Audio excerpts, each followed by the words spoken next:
Buenas noches, jóvenes. Buenas noches, José. Buenas noches, licenciado. Buenas noches. Buenas noches. Buenas noches. Buenas noches. Buenas noches, licenciado. Buenas noches. Buenas noches. No vayan a estar que es viernes y que se van a querer ir temprano, no. Buenas noches, Adel, buenas noches, Jessy, Edgar. Buenas noches, Jessica, Nancy.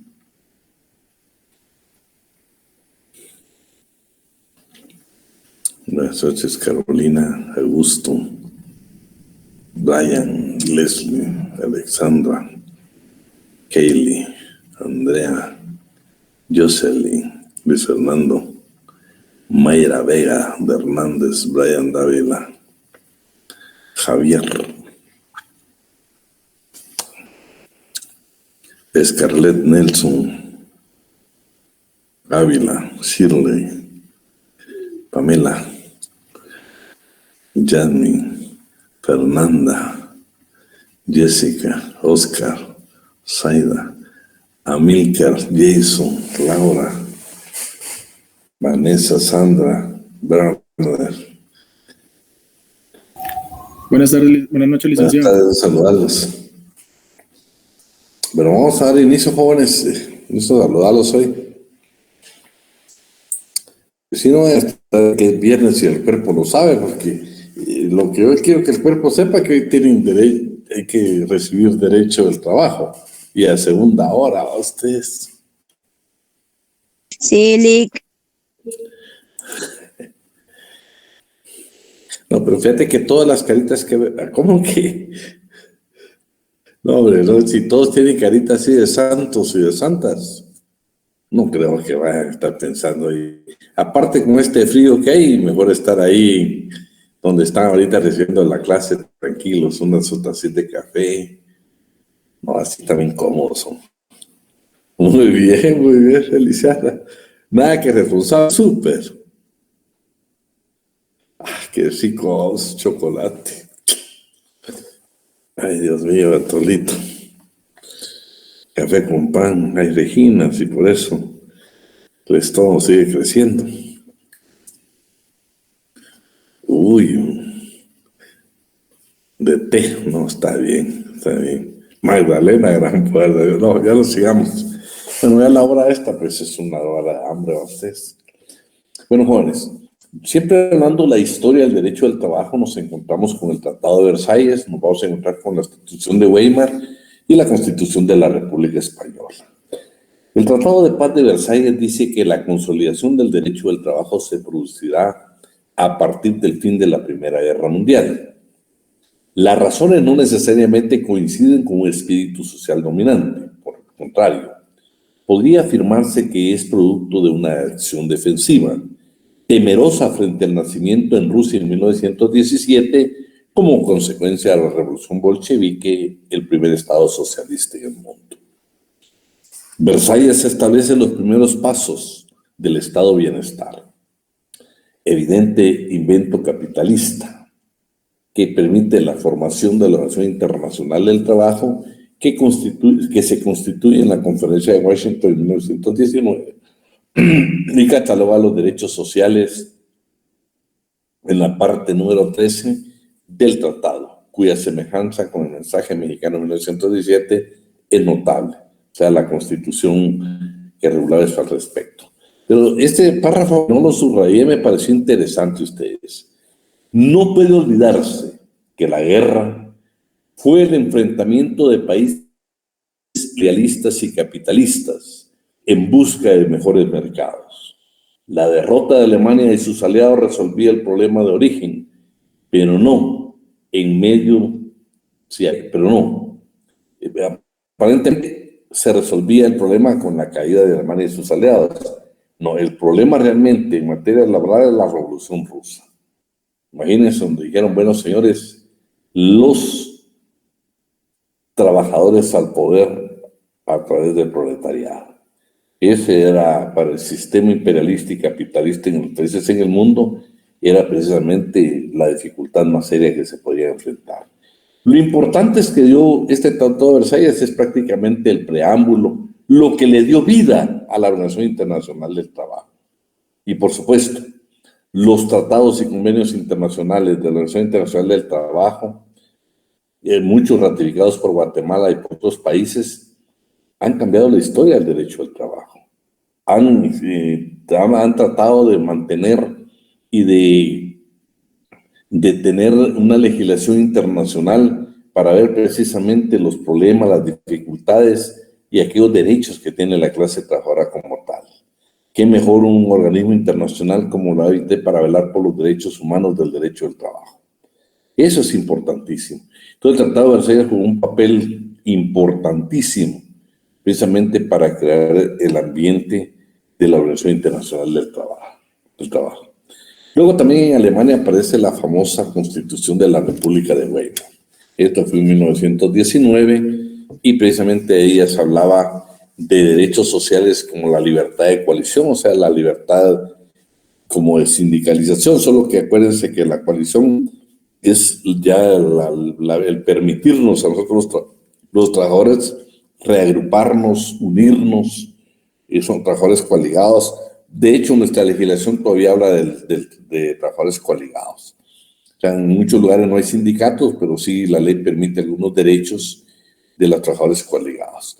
Por ejemplo, Guatemala permite que en los conflictos de carácter económico-social lo pueden plantear bien un sindicato o los trabajadores coaligados. Ya esa coalición la permite.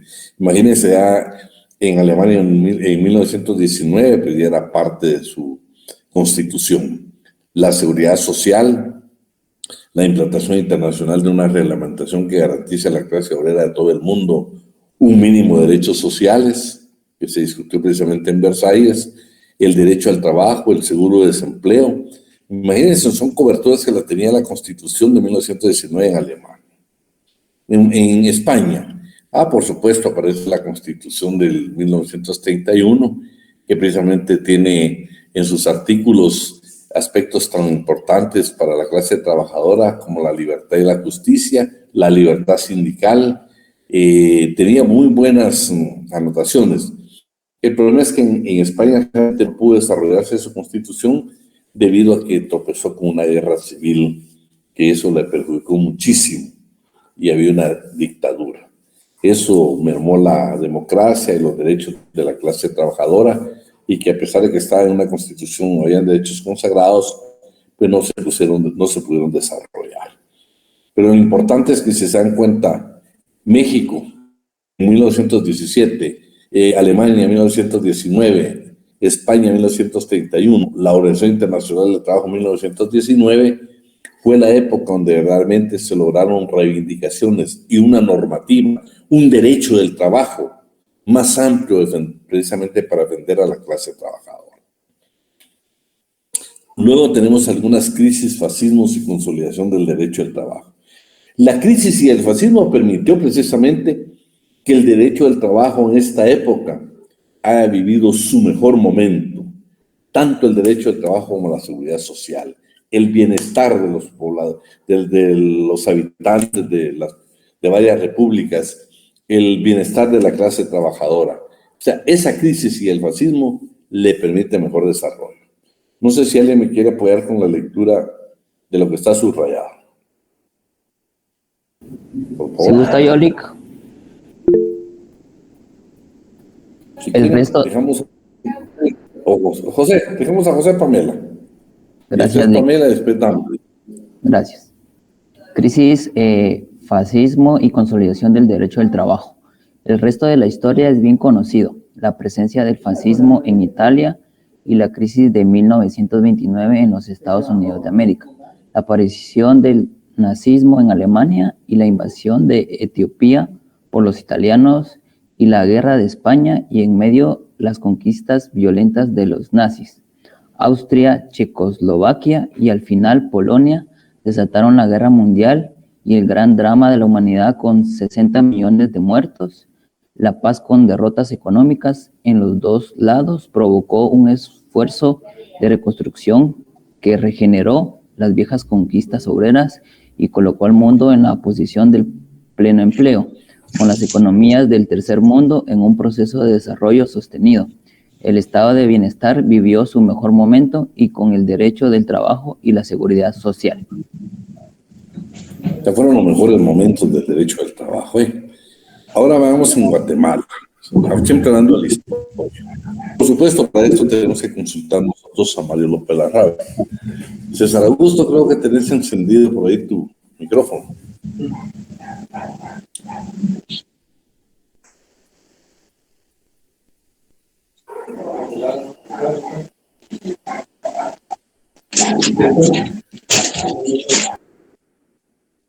Bueno, no es otra cosa, además se lo intenté porque a veces uno pues está distraído y está dando otro tema que no sea la clase, ¿no? Así es que con las disculpas del caso, César Alejandro, más, no es por otra cosa, más para evitar que uno está distraído y puede ser un tipo de comentario inadecuado. Bueno, les decía que en Guatemala, qué mejor que Mario López Larrabe. Y Mario López Larrabe dice que efectivamente el mejor antecedente que podemos tener de un contrato de trabajo sucedió en 1877 en el Código Civil de ese entonces. Había el decreto 176 que contenía el Código Civil y ahí estaba regulado el famoso contrato de locación de servicios, que es el antecedente histórico del contrato de trabajo. En Guatemala hay muchas legislaciones, pero Guatemala concretamente, que es lo que nos referimos a ese tema, el contrato de trabajo tiene el antecedente histórico más valioso en el contrato de locación de servicios contenido en el decreto gubernativo 176, que era el Código Civil de 1877. Luego aparece una ley, la primera ley de los trabajadores. Esa solo tenía el nombre, solo tenía el nombre. Este decreto gubernativo 486 ya regulaba, dice más o menos, pero el trabajo forzado. Crean en ese entonces los jueces de la agricultura. Pero si usted lee el párrafo que yo no subrayé, que es el siguiente, lo que dice es que los finqueros guatemaltecos, los oligarcas cafetaleros, vendían a los trabajadores en sus fincas. O sea, como que fueran producto. En 1894 al 2006, los finqueros, los oligarcas cafetaleros, también tuvieron como que fueran objeto los trabajadores que eran vendidos. Por eso López Larrabe afirma que por eso, y él dice que más probado está, que el decreto 657 de 1906 habla muy claro y dice que definitivamente se declaran nulos y sin ningún valor ante los tribunales los convenios celebrados entre terratenientes sobre la materia, sobre la venta de trabajadores. Por eso los famosos jueces de la agricultura de ese entonces no defendían intereses de la clase trabajadora, defendían intereses de la oligarquía de los cafetaleros, defendían aquellos intereses donde se habían perjudicados por los campesinos que eran sus trabajadores, por esa clase trabajadora que era sometida a servidumbre, porque ahí puede verse que también eran hasta esclavos porque eran vendidos dentro de las fincas, o entre las fincas lo vendían estos terratenientes.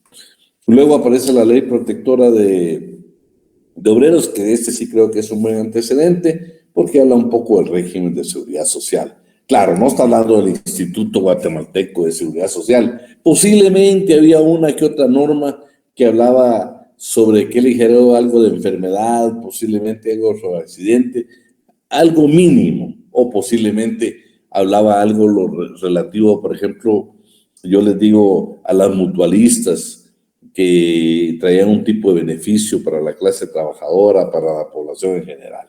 Pero bueno, es un buen antecedente que se llama Ley Protectora de Obreros, que es el decreto gubernativo 669 del 2 de noviembre de 1906. Valioso antecedente es el del régimen de seguridad social. Bueno, con eso terminaríamos prácticamente lo que es la historia. La historia, grosso modo. Tal vez quiero hacer la observación. No se preocupe tanto usted, por favor, todo este material que hemos leído, que hemos estado estudiando, Yo ya quedamos de que se lo voy a enviar a usted a Classroom, ahí usted lo va a poder bajar. Lo voy a hacer después del 14, no antes. ¿Por qué? Porque la primera parte del programa la terminamos el día 13 de este mes, exactamente con una cátedra que le paga el licenciado Alan, que se refiere a los principios que inspiran el derecho del trabajo, algunos principios procesales que él también menciona. Con eso, ya a partir del 14, nosotros vamos a tratar de hacerles llegar a ustedes todo este material. Entonces, por favor, no esté preocupado por eso. No, por si usted me pregunta, ese material después del 14 le va a llegar a usted a través de clase. Bueno, diversas denominaciones que ha tenido el derecho del trabajo. Por supuesto, en la historia se le llamó derecho industrial, se le llamó derecho obrero, se le llamó derecho social, derecho laboral y actualmente derecho del trabajo. Primero, derecho, las diferentes denominaciones. Claro, el tratamiento histórico de la materia. ¿Por qué se le llamó primero legislación industrial? Bueno, venimos de una parte, acuérdense que todo el derecho nace a través de la revolución industrial. Entonces lo que había era industria. Pero por supuesto, dice, este fue el primer nombre que se le atribuyó al derecho del trabajo, legislación industrial. Dice, resulta demasiado restringida, ya que solo contempla un aspecto de la disciplina, a las normas emanadas en proceso legislativo, desatendiendo a las provenientes de otras fuentes, como la jurisprudencia, la doctrina y la contratación colectiva. Además, porque solo contempla la industria propiamente dicha, olvidándose de las otras actividades. Por ejemplo, yo la tenés encendida con el micrófono. Ahí está. Bueno, les indicaba que no cubría otros aspectos como el comercio, la agricultura. Por supuesto, habían campesinos, habían obreros, habían trabajadores de fábricas. No, aquí solo se refirió a la industria. Por lo tanto, pues era demasiado restringido llamarle legislación industrial. Luego le llamaron derecho obrero, pero también era limitativo. ¿Por qué? Porque se dedicaba únicamente al trabajador de las fábricas. Por supuesto, ya habían campesinos y habían otro tipo de trabajadores intelectuales, habían trabajadores de otras ramas, habían cualquier cantidad de trabajadores. Entonces, derecho obrero, ¿por qué? Porque se refería exclusivamente a la fábrica. Entonces, los nombres que tuvo el derecho del trabajo. Luego se le llamó derecho social. Vean, este es a la inversa. Fíjense que el derecho social, el problema es que es demasiado amplio. Por ejemplo, si yo le preguntara a usted, el derecho agrario es un derecho social, el derecho de familia es un derecho social. Si se da cuenta, casi todos los derechos son de carácter social, porque regulan la vida social por ejemplo, los guatemaltecos. Entonces, el término derecho social es demasiado amplio, claro. Los tratadistas aquí lo que están viendo es que dicen, señores, el derecho del trabajo no debería llamarse, ellos consideraban que el nombre era derecho social. ¿Por qué? Porque consideran que ni es parte del derecho privado ni del derecho público, sino que es un derecho que verdaderamente se trata de los problemas de carácter social, porque están viendo el trabajo desde el punto de vista social. Están viendo al trabajador ubicado dentro de una sociedad con problemas de carácter social. Entonces, no, es demasiado amplia porque la palabra social puede cubrir cualquier aspecto de la vida de los guatemaltecos o de cualquier clase de trabajadores o habitantes de un país. Luego se le llamó derecho laboral. Bueno, entonces sí ya dice que hasta el día de hoy usamos el sinónimo de derecho laboral o derecho del trabajo. Claro, las legislaciones han optado por ser parte, normal, hablamos del derecho del trabajo. Si ustedes ven, la mayoría de legislaciones están hablando precisamente de ese aspecto. Yo les digo, y es más, por ejemplo, cuando hablamos de trabajador, hablamos de empleador, hablamos de empresario, pero si se dieron cuenta, en tiempo de la pandemia, comenzaron ustedes a escuchar el término nuestro colaborador. Por ejemplo, si Pamela trabajaba en una institución y Pamela, por ejemplo, había dado positivo de COVID, hasta ponían un anuncio, ¿sí? Nuestra colaboradora Pamela Gómez ha dado positivo a COVID. Espero en Dios que no te haya dado, Pamela, espero en Dios que no te haya dado, ¿viste? Solo te estoy poniendo ejemplo. No tenga pena. ¿No te dio? No, para nada. Gran poder de Dios, qué mujer para ser tan fuerte. A todos casi nos dio, imagínate, pero bueno, no es un ejemplo. Pero si te diste cuenta, suscitó mucho el término colaborador.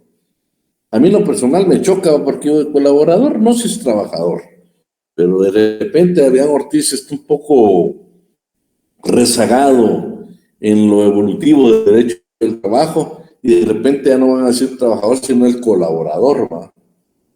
Que pues tal vez yo soy muy gramatical, me quiero ir a lo que puede significar la palabra colaborador y trabajador y encuentro demasiada diferencia, demasiada distancia, o de repente lo utilizaron como un término social, como un término para no indicar yo claramente que en la empresa, en mi supermercado, había dado positivo un trabajador y nadie se iba a acercar. Entonces decir colaborador era como que fueran aquellos que proveedores, si es supermercado, ¿va? Si fuera cualquier tipo, como que colaborador, como que usted eventualmente llegaba a la empresa, pero no, era trabajador. Pero usaron ese término. Y por último, el derecho del trabajo. Esta es la denominación más propia para la disciplina.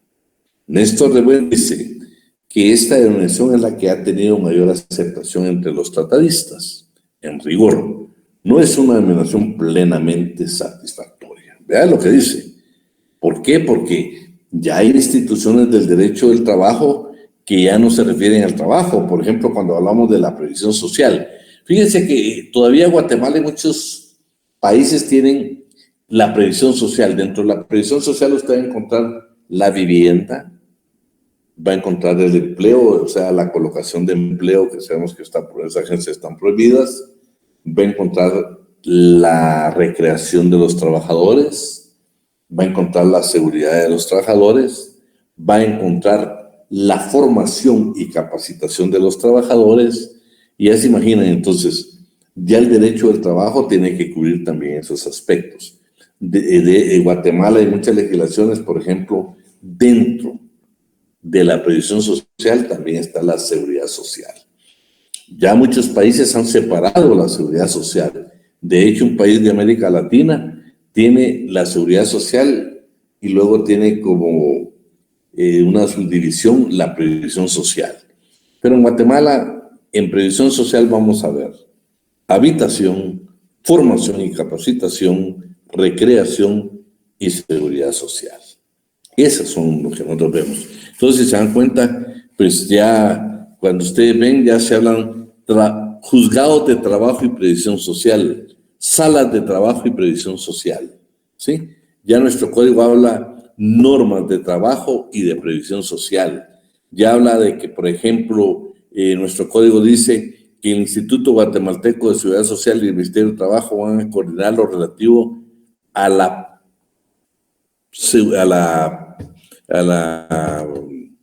parte esta de la seguridad social. Entonces, ya son términos que realmente se están utilizando en el código. Entonces, veamos de que las denominaciones posiblemente tengan una parte evolutiva y pues posteriormente posiblemente pueda cambiar con otras instituciones en cuanto a esta denominación. Bueno, lo vamos a sacar ahí con las definiciones. Pero también hay otras definiciones que le han dado, otras denominaciones que le llaman al derecho del trabajo un derecho nuevo. Hay quienes le llaman un derecho social del trabajo. Hay quienes le llaman el derecho económico social y otros le llaman el derecho de los trabajadores. Pero cuando nosotros hablamos de una definición, vean, yo tenía la idea por las otras materias. Usted normalmente ve un tratadista y lo que me decía un compañero, y hasta comenzamos a memorizarlo, ¿va? Es el conjunto de normas y principios que regulan el principio de normas. Pero hoy con los tratadistas en materia laboral, de verdad que una definición de materia laboral del derecho del trabajo actualmente, qué complicada ustedes. Hay tantas instituciones. Por ejemplo, solo veamos un ejemplo. ¿Quién me lee el artículo 138 y 139 del Código de Trabajo? Y me le ponemos atención. Habla de los trabajadores campesinos, dice quiénes son. Pero vean, en el 139 dice, las mujeres y los hijos menores que ejecutan esta labor con anuencia del patrono, oigan lo que dice, se constituyen en trabajadores complementarios o coadyuvantes. Esa es una figura para mí que ya tenemos que incorporarla dentro de una definición del derecho del trabajo. Dime, Pamela. Solo era para colaborarle con la lectura. Por favor, veamos. Dice artículo 138. Los trabajadores campesinos son los peones, mozos, jornaleros, ganaderos, cuadrileros y otros análogos que realizan en una empresa agrícola o ganadera los trabajos propios y habituales de esta. La definición anterior no comprende a los contadores ni a los demás trabajadores intelectuales que pertenezcan al personal administrativo de una empresa agrícola o ganadera. Sigo el 139.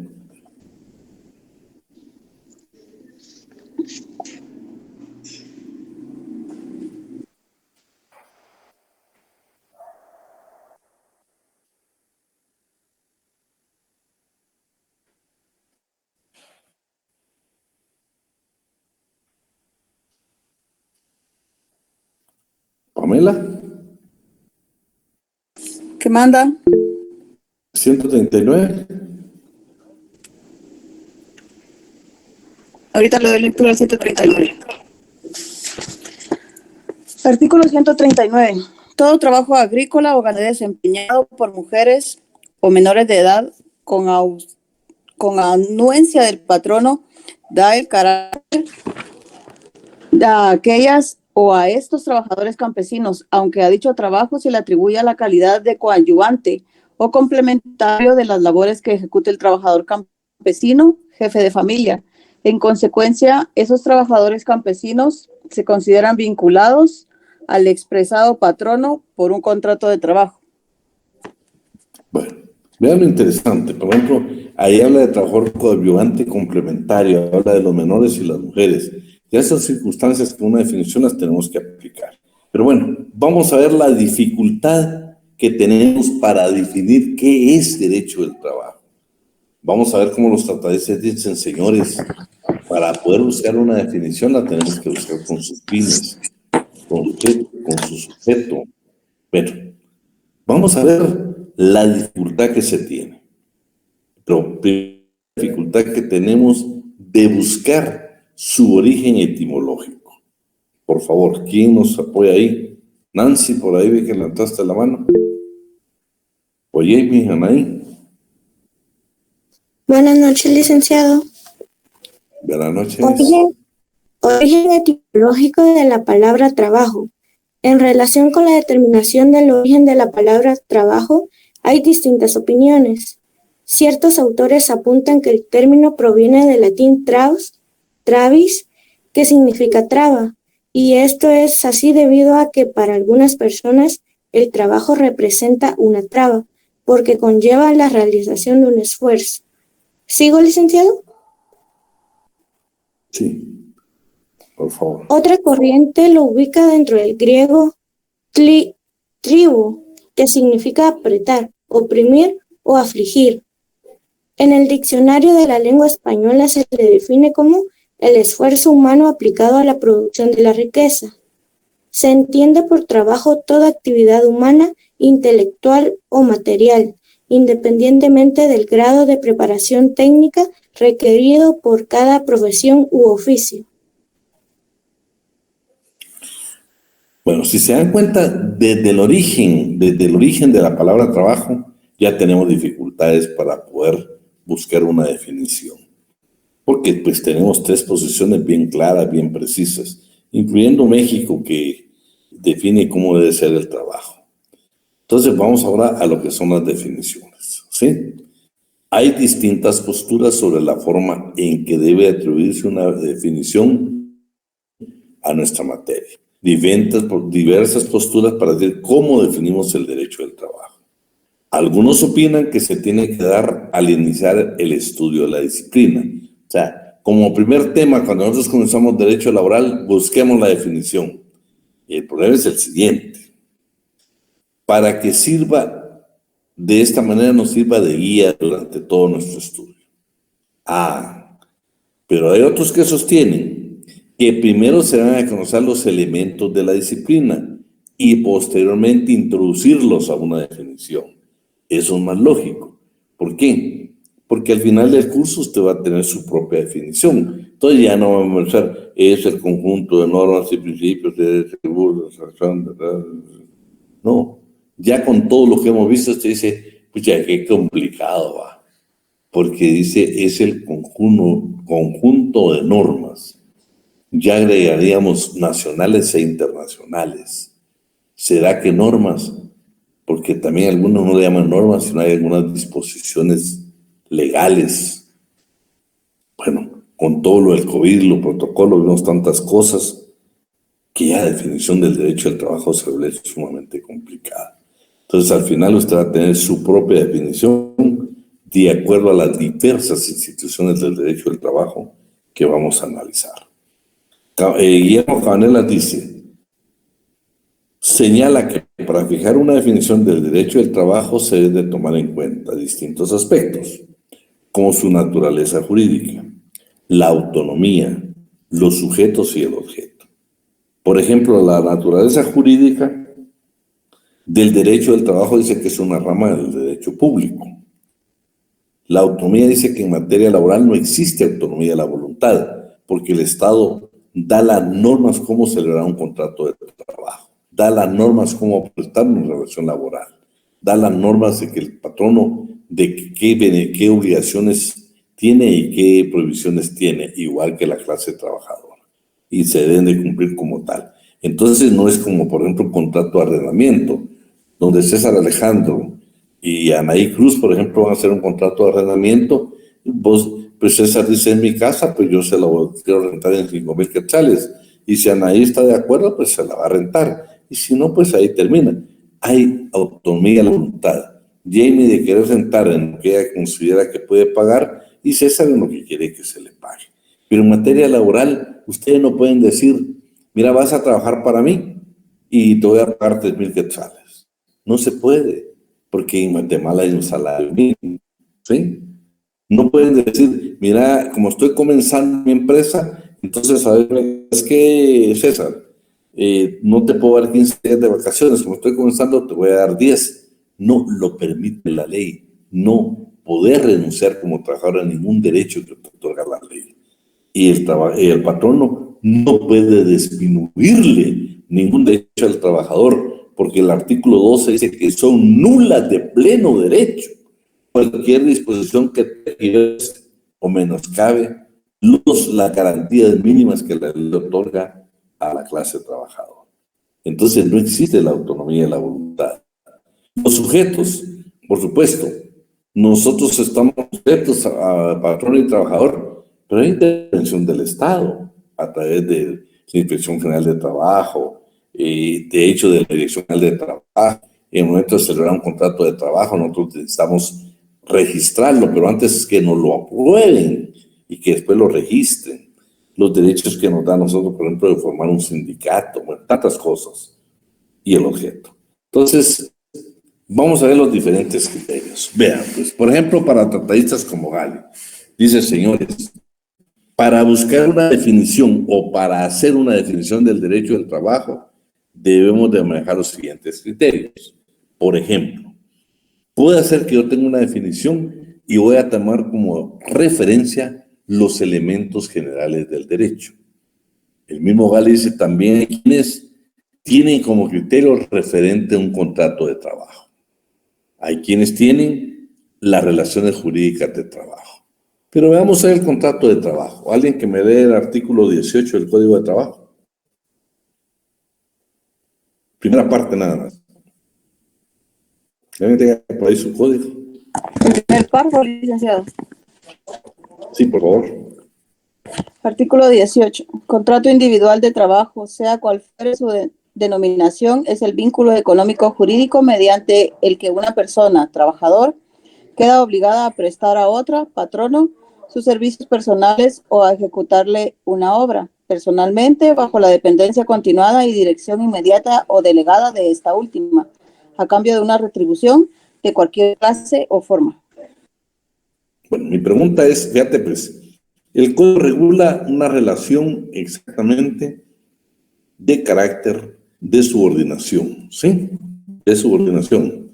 Pero el mismo código nos deja un poco inquietos ahí en que tiene, fíjate que tiene esta definición en el 18, pero en el régimen especial, dime Andrea.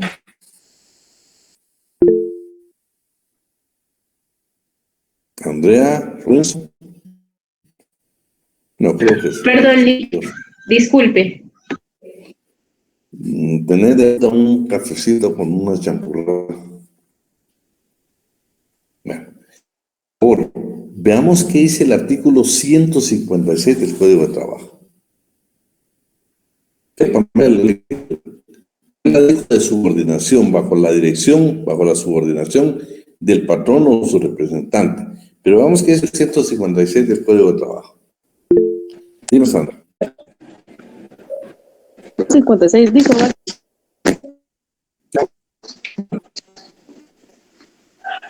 156. Sí, por favor. Trabajadores a domicilio son los que elaboran artículos en su hogar o en otro sitio elegido libremente por ellos sin la vigilancia o la dirección inmediata del patrono o del representante de este. La ventana que haga el patrón trabajador de materiales con el objeto de que éste los transforme en artículos determinados y a su vez se los venda a aquel. Cualquier otro caso análogo de simulación constituye contrato de trabajo a domicilio y da lugar a la aplicación del presente código. Dimensiones son prohibidas. Veamos. Pamela le dio lectura al 18 que habla de subordinación y dirección del patrón.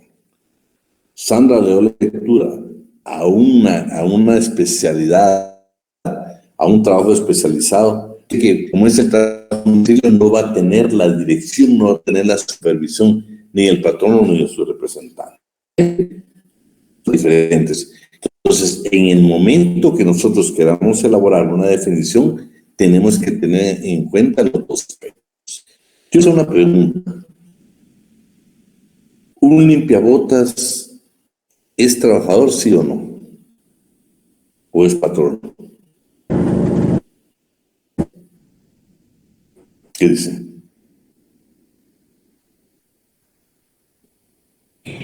Yo creería que ambas. Usted dice que ambas. ¿Qué dice? Trabajador. Patrón. Bueno, vamos a ver, aquí estamos aprendiendo juntos, ¿sí?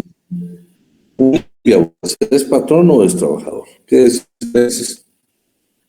Licenciado, con todo respeto, pero depende, por ejemplo, que si trabaja con alguien que le da el equipo, sería trabajador, pero si él tiene su propio equipo y todo, sería patrono.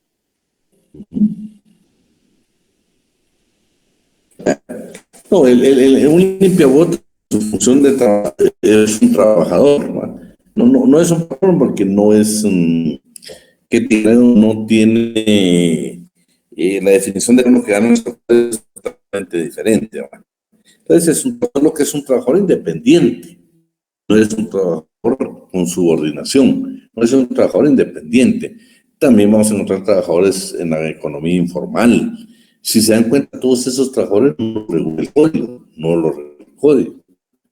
los están regulados. Entonces, buscar una definición es sumamente complicado, porque estamos viendo cómo hacemos una verdadera definición.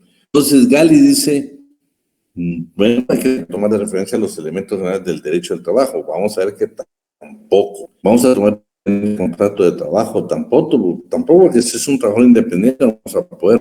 De las relaciones jurídicas, tampoco, porque entonces somos muy limitativos. Y ahí el panel dice, no, señores, las acciones del derecho del trabajo pueden ser de carácter variar a una de carácter económico o una de carácter jurídico. En el jurídico dice que también puede ser que las de jurídico nosotros tenemos como base, por ejemplo, el 18, que es un contrato de trabajo. De la relación laboral, que también sería el 18. Del sujeto, que también estaría en el 18. Conjunto de normas en el 18. y definiciones dobles que atienden diversos fines de derecho del trabajo. Pero si tomamos la jurídica, nos tendríamos que ir a un ejemplo que establece el código. Pero no vamos a encontrar, por ejemplo, vean, el 138 y 139. 138 define lo que es un trabajador campesino o trabajador agrícola o ganadero. Pero el 139 dice que la mujer menor de edad que trabaje con el vecino se constituye en trabajador complementario o bien entonces todo eso incorporar esos términos, esa forma de relación laboral en una definición. Dice, señores, no, las definiciones que nosotros hemos conocido muchas atienden a los fines del derecho del trabajo, a los sujetos de la relación laboral, al objeto de la relación laboral, a la relación laboral en sí misma y también definiciones complejas y dobles.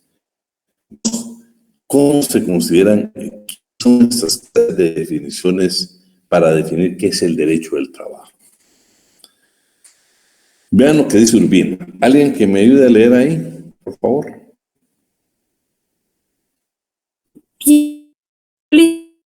Por favor, Astrid. Urbina.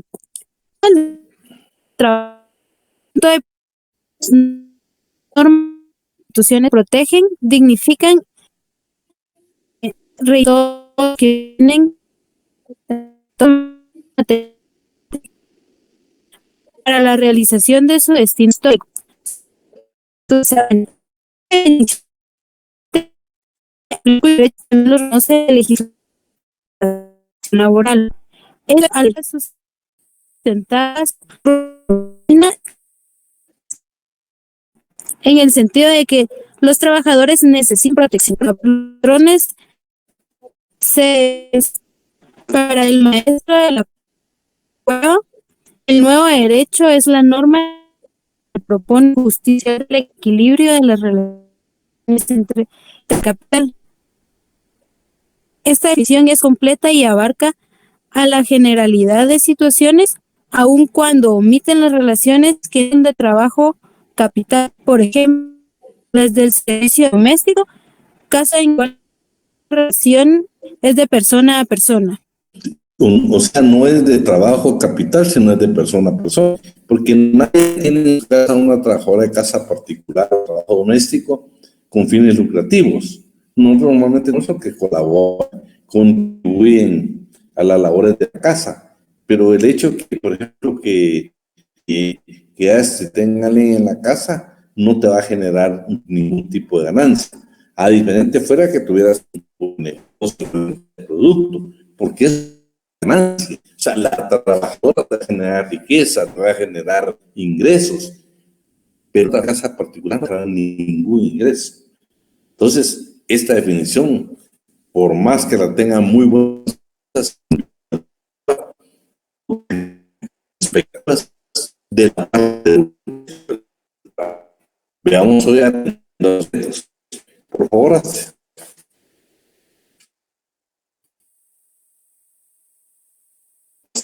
sí.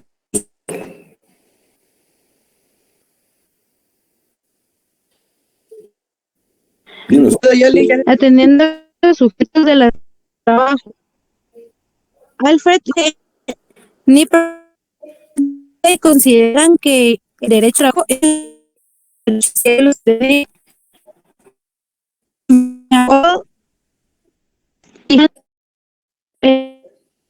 el conjunto de todas las normas jurídicas de índole estatal o autónomas de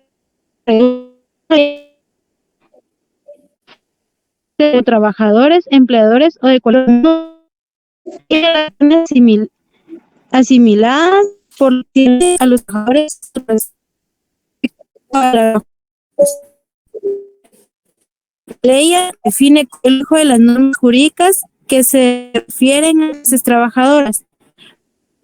Para Folch, las normas son las normas jurídicas dirigidas al trabajo en patrones y obreros. Estas definiciones son ya que no mencionan en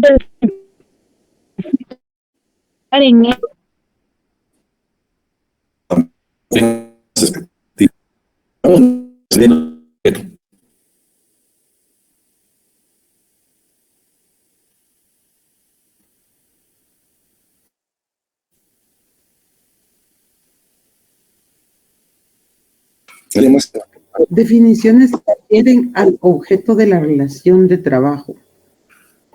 Capitán y Paul Kuhn establece que la legislación obrera tiene por objeto el contrato de trabajo y hacen mención de relación contractual que da entre el patrón.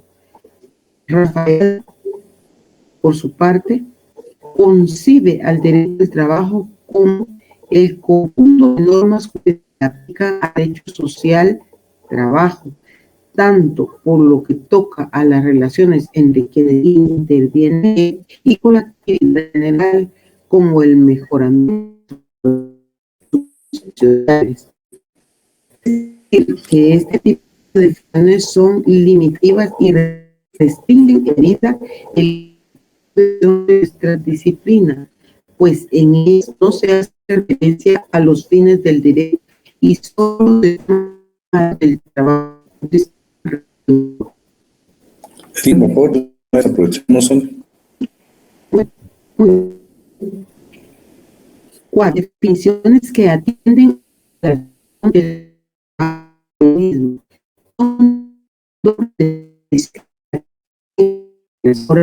Y es como los fines de la regular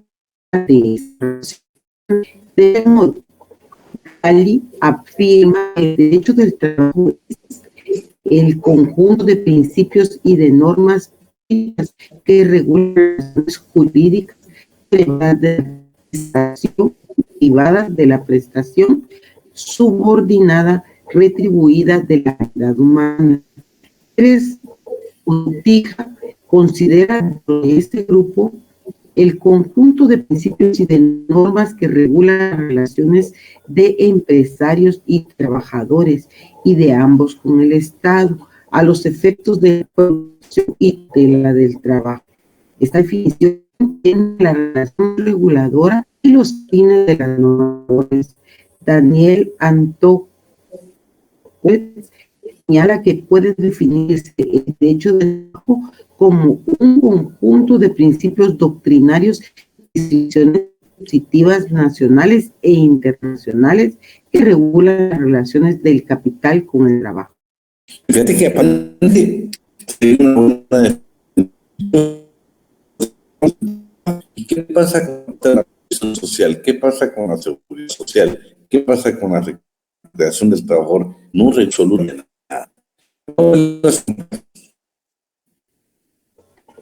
Definiciones complejas. Podemos encontrar definiciones en las principales características del riesgo de caer en lo descriptivo. Pierde crítica que debe tener una definición. Para esto, el conjunto de normas que rige su de servicios personales, asociación de quienes y de quienes la reciben, regulación uniforme del trabajo, crea las autoridades que se encargan de aplicar estas normas y fija procedimientos que garanticen la eficacia de los derechos de los por su parte, define al derecho laboral como aquel que tiene por finalidad las relaciones jurídicas entre empresario y trabajador y de unos y otros con el Estado, es referente al trabajo subordinado y en cuanto a las profesiones de la forma de prestación de los servicios y también en lo relativo a las consecuencias jurídicas inmediatas e inmediatas de la actividad laboral dependiente.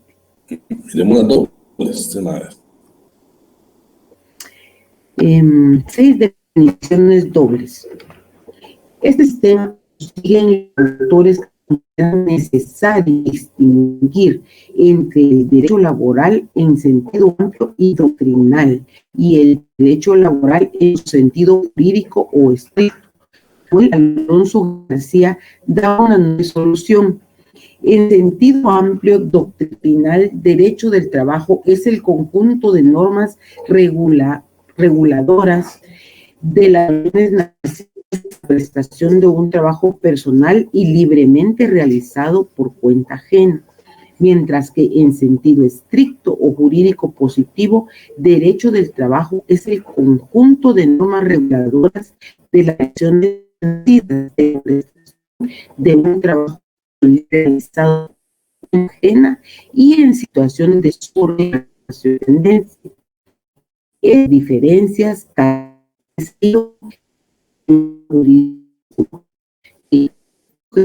la ley es el trabajo subordinado. Y por eso es una definición va a llenar toda,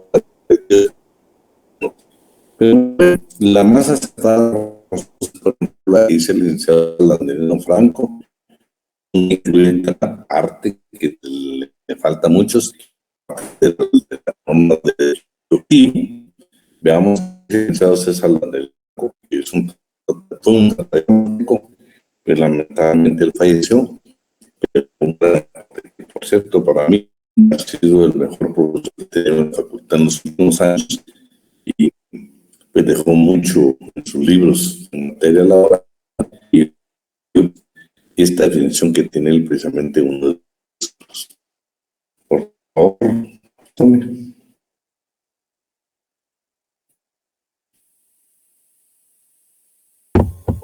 Sí, con mucho disculpas, me había trabado el botón.